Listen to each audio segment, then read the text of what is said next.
श्री स्वामी समर्थ. स्वामींच्या चरणी माझे त्रिवार वंदन.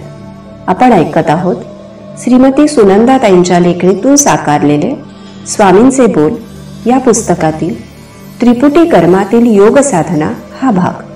नमस्कार, मी सौ मृणाल गोखले. शिवाय या चॅनलवर आपलं मनापासून स्वागत. आत्तापर्यंत आपण पाहिले, आपण बाल्यावस्थेत झालेल्या चांगल्या संस्कारांमुळे जीवनाचा अध्यात्म पाया असल्याने तो आत्मा पवित्र आत्मा समजतात. तो समाजात निर्भयपणे प्रत्येक प्रसंगात सहज संघर्ष करू शकतो. तरुणपणातही शुद्ध कर्मच तुमच्या हातून घडते.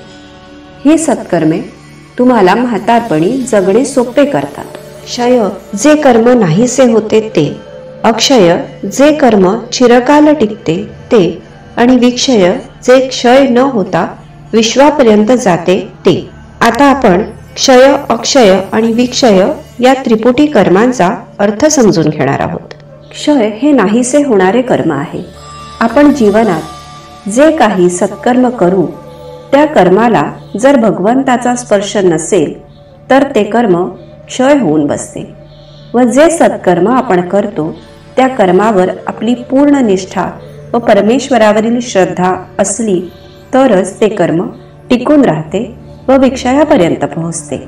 म्हणजे काय तर सामान्य माणसाने श्रद्धेने निष्ठेने केलेले कर्म हे त्याचे ज्ञानकर्म कधीही क्षय होत नाही. ते अखंड अक्षयापर्यंत पोहोचते. त्या ज्ञानकर्मापेक्षा जे कर्म निराळे आहे की ज्या कर्मावर तुमची श्रद्धा नाही ते कर्म विरून जाते व फक्त सत्कर्मच स्वरूप अक्षयापर्यंत पोहोचते. ते ज्ञानकर्माला बांधील असल्याने ते विक्षयापर्यंत पोहोचते. नंतर ते ज्ञान प्रखर होते, म्हणजेच प्रकाशमान होते. म्हणजेच जे कर्म नाहीसे होते, संपते, त्याला क्षयकर्म म्हणतात.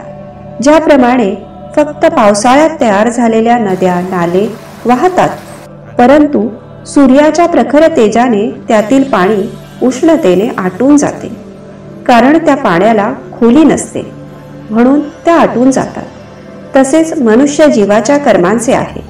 विचारसरणी उथळ असेल तर त्या विचारसरणीचे कर्म विरून क्षय होते, परंतु तेच समुद्राचे पाणी अक्षय टिकून राहते.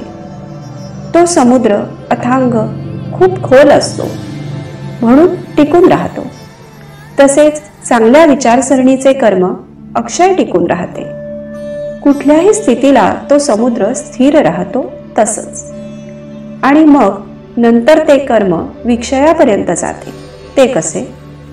जसं अथांग समुद्राचे पाणी वाफ होऊन आकाशापर्यंत म्हणजेच विश्वापर्यंत जाऊन पोहोचते, ते विक्षय कर्म होय.